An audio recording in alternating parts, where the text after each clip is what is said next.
Alright, hello class and welcome back. This is our week 6 introduction video to our course on Martin Luther King Jr.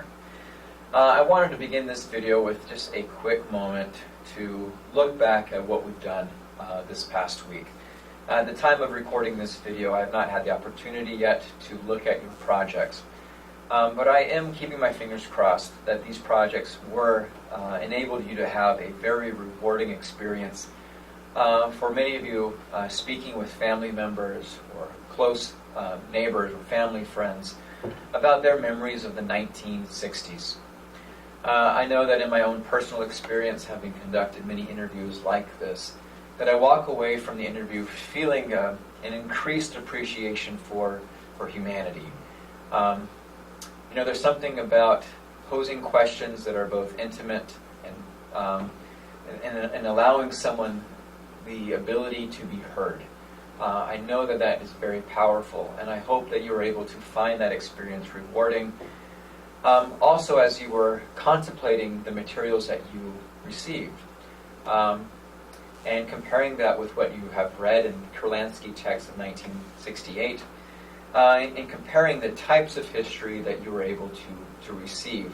One, by looking at a very personal level, kind of from a ground up, what was an individual's experience during a specific time in their life, versus Kurlansky's more or less top-down approach to studying what the big movements are and the big events of that era.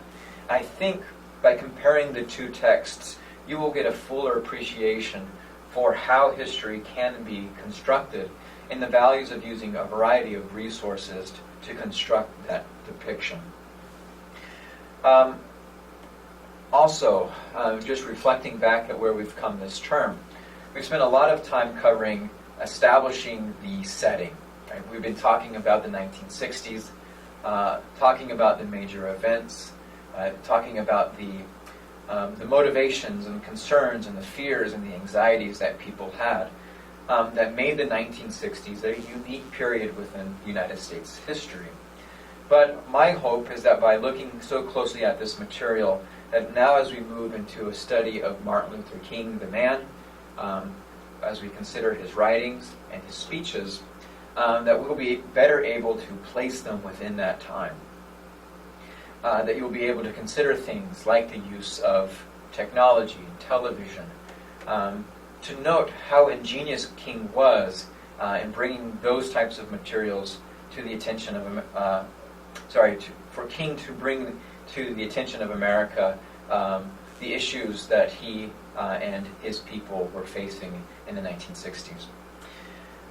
This week and in the next few weeks, we'll be closely reading Martin Luther King's autobiography. Now, I should put an asterisk next to that, because is this book truly an autobiography? An autobiography, auto meaning self, biography, study of one's life, this book was not written by Martin Luther King. It was Martin Luther King's family commissioned the writing of this book. They interviewed potential authors and editors and eventually settled upon the man whose book you're reading today, who, as he will explain in the introduction or prologue to the text, how he was able to construct this autobiography. Again, asterisk. Because this isn't Martin Luther King writing, or is it?